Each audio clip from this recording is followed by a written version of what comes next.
Delhi BJP अध्यक्ष वीरेंद्र सचदेवा को तेज खुजली और सांस लेने में दिक्कत हो रही है, जिसके चलते उनको दिल्ली के राम मनोहर लोहिया अस्पताल में भर्ती होना पड़ा। फिलहाल डॉक्टरों द्वारा उनका चेकअप किया जा रहा है। हालांकि चिंता की कोई बात नहीं।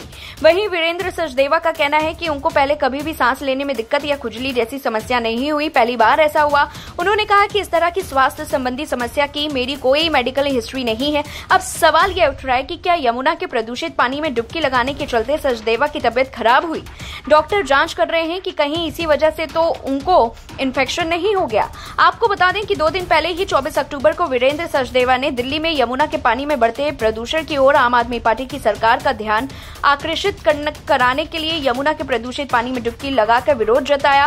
बीजेपी प्रदेश अध्यक्ष ने दिल्ली की नई सीएम आतिशी और पूर्व मुख्यमंत्री अरविंद केजरीवाल से वहां आकर यमुना के पानी का निरीक्षण करने की चुनौती भी दी थी। इसके लिए उन्होंने कटाक्ष स्वरूप यमुना के किनारे रेड कारपेट बिछवाई थी और 2 कुर्सियां रखी गई थी।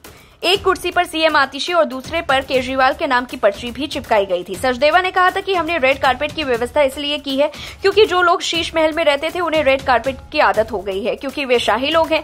इसी के साथ हमने 2 कुर्सियां की व्यवस्था इसलिए की क्योंकि यह परंपरा दिल्ली की नई मुख्यमंत्री आतिशी ने खुद शुरू की, इसलिए अगर वे आती हैं तो उन्हें 2 कुर्सियों की आवश्यकता होगी। उन्होंने अरविंद केजरीवाल पर बरसते हुए कहा था कि पूर्व सीएम को 8,500 करोड़ रुपए का हिसाब देना चाहिए जो केंद्र सरकार ने मां यमुना की सफाई के लिए दिए थे। वीरेंद्र सचदेवा ने एक्स पर भी लिखा, दिल्ली सरकार के मंत्री आपका गोपाल राय ने मेरे स्वास्थ्य की कामना की है। मैं उनका धन्यवाद देता हूं, लेकिन मैं उनसे कहना चाहता हूं कि मेरे लिए मेरे स्वास्थ्य से ज्यादा जरूरी है यमुना जी की सफाई। छठ पूजा नजदीक है और हमारी माताएं बहनें जो यमुना जी में भगवान सूर्य की आराधना करने या सूर्य को अर्घ्य देने जाएंगी, वे किस तरह से मां यमुना में डुबकी लगा पाएंगी। मेरी एक डुबकी ने बता दिया कि आपकी भ्रष्ट सरकार ने मां यमुना का क्या हाल कर रखा है।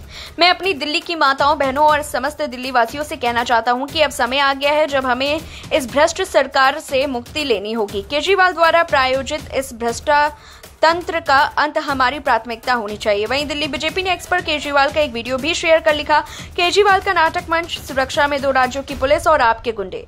केजरीवाल खुद को दिल्ली की लाल, कभी हरियाणा का लाल बताते नहीं थकते। भाषण में जनता से जुड़ी बड़ी बड़ी बातें करते हैं, चांद तारे तोड़ने के सपने बेचते हैं, लेकिन केजरीवाल का डर देखिए।